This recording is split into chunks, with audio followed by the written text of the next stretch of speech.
Okay, we're returned again to part 4 of our interview with Sister Bonnie Smith regarding the history of Old Mount Carmel, and it's July 11th, 2010. We're in Salem, South Carolina, actually inside the Salem Davidian Seventh-day Adventist Church.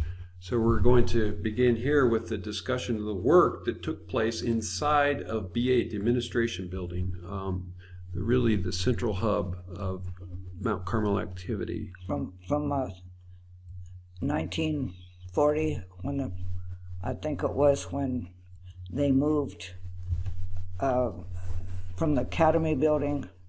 I don't think you've seen a picture of the Academy building, but it was the office building on the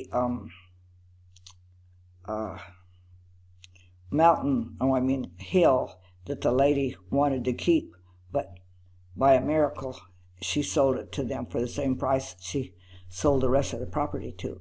That was the second building that was built on Mount Carmel, and that building was, the office was there for till 19 I would say, well, it'll be 39 time they hurried and got the office, because this building here was built in 38, as you saw the pictures. And now Brother Houteff made this drawing of this clock, the dimensions of it. He was kind of an artist himself, and he asked Brother Hillman, the father of a big family that come from Los Angeles, and this man was a top mason in Los Angeles. His name was Brother Hillman. I forgot his first name. Cecil. But he was a marvelous mason, but because people that have come there from everywhere, and that clock is the only thing that's left to say what kind of a religion we had. They don't understand what the clock means, but it was preserved so beautifully, and it was done so high quality of material that Brother Hillman put into it, because he did it like he would have in a office building or a state building there in Los Angeles, because he did a lot of fancy work there, and the Lord impressed him to be a Davidian so that we would have this beautiful clock to show what we believe, in what hour we're in, the 11th hour. And because you'll see the hands pointing from 11, almost to 11. That's how close we are to the loud cry. And so this is the foyer that when you come in the building, this is what you see. And many people, especially Baylor University, sent out 30 students every year so that they could come and see how we were operating, and to visit, the young people and see what their attitude was. And this is Brother Hottest side of when you come in to the right, your right hand would be where the office, different departments was. And over to your left here, where you see cabinets, that was where they sent out literature and put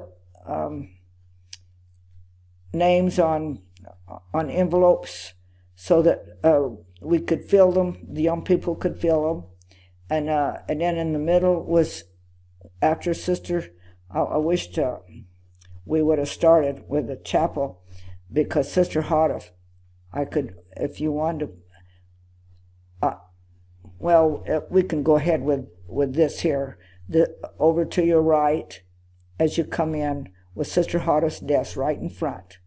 And by the way, if you ever saw those desks, Sister Hotteff's desk and Brother Hotteff's desk was made of the scrub cedar that we had on Mount Carmel and if you ever saw a piece of wood, a scrub cedar, it was white and red, it with all kinds of designs in it. It was beautiful, and Brother Berlinger made those desks, and they were very. I mean, people wanted those desks so much because they were so beautiful and so unusual.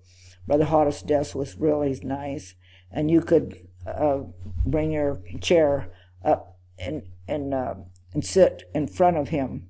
But he didn't stay there at that desk very often because there was some people there that wanted to interrupt him all the time, and he didn't like that.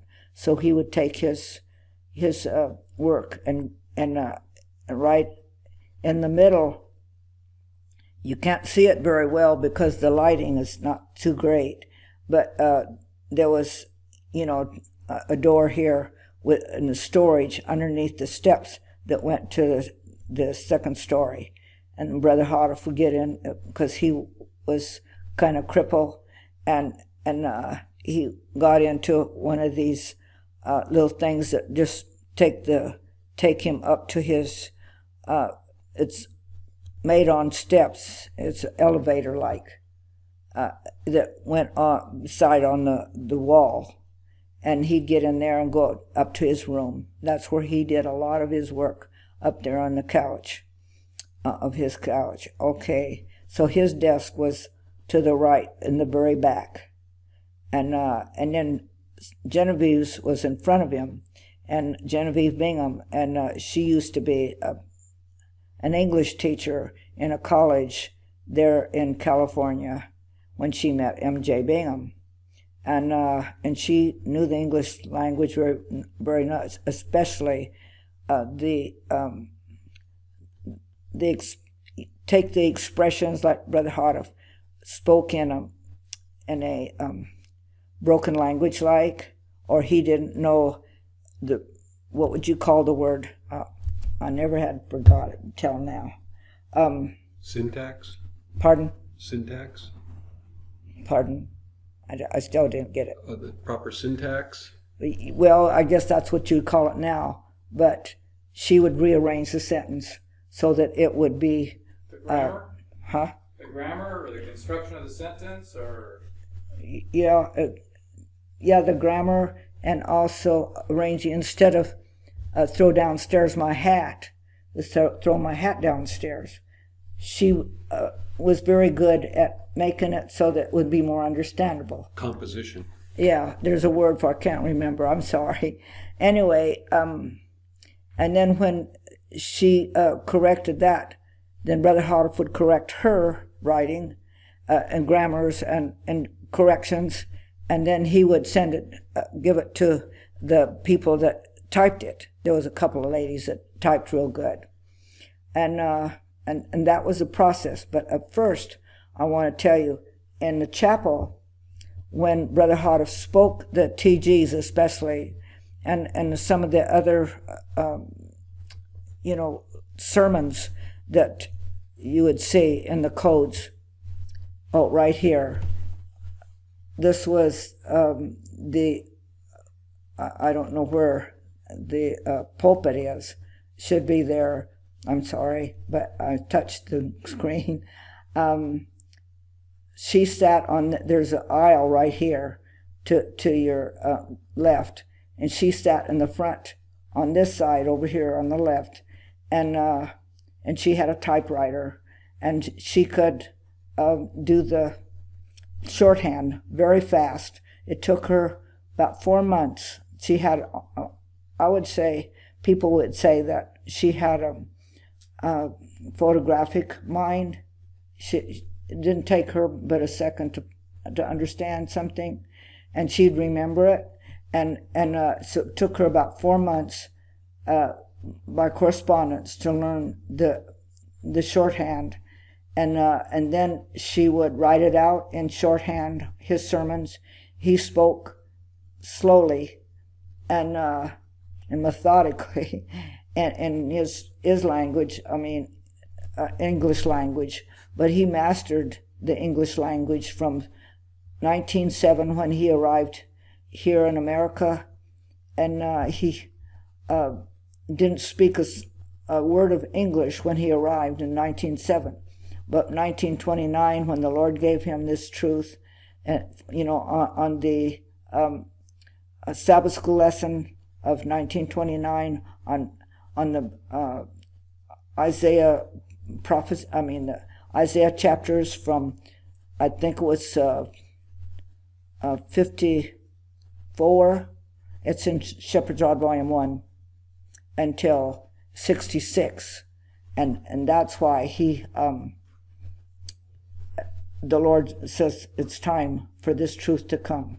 Well, he after he would give the sermon, she would write it out in longhand. He would correct that, and then she had to write it out. She had to give it back to Brother Houteff. He corrected it and then gave it to Genevieve Bingham, and she put, corrected the rhetoric and then after that, then he would correct it again. So there was 2 processes of correction that he had to do, but she had to write it out 3 times. Anyway, then I told you before that she, after he corrected Genevieve's, then he would give it to the typist, and they would type it out. I asked one of the ladies, it was Glenn Green's sister, there in Mentone at an Adventist church, some questions. She says, Bonnie, I really never knew the Davidian message. I said, but you typed so many years to help, with the literature. I never read what I typed.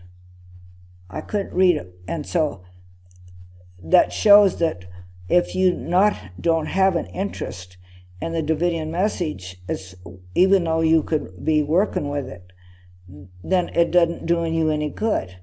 And I know by my own self that I read the literature, so I wanted Brother Houteff I wanted a certificate of fellowship when I was 17, and I just would go out in the woods and read and enjoy the woods, and then I learned to, I read it all, but the second time I read it, I wanted to know why everybody hated me so, because I'd been a Davidian all my life, and when we were out in field work, people couldn't stand me, or Sidney either, my husband.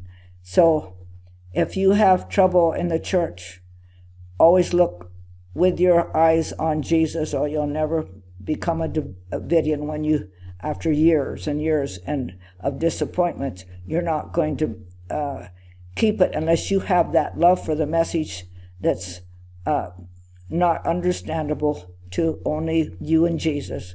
Have that connection, because that's why a lot of people gave up the message. They didn't have the love for it, even though they loved to hear Brother Houteff. A lot of people, these sheets were all filled up on both sides of the church, and sometimes you didn't even have a seat. People wanted to hear what he had to say in the TGs, especially from 46 when he started the TGs until 50 something there, 52 when he gave the entering wedge was 46, 50 was general conference. General conference special was 50, and the reason why it's called the general conference special is because in 50, when they had the general conference in San Francisco, my husband was a Davidian there, but we didn't meet at all until 56. But he gave out thousands of pieces of literature at the general conference there in San Francisco, and he was part of the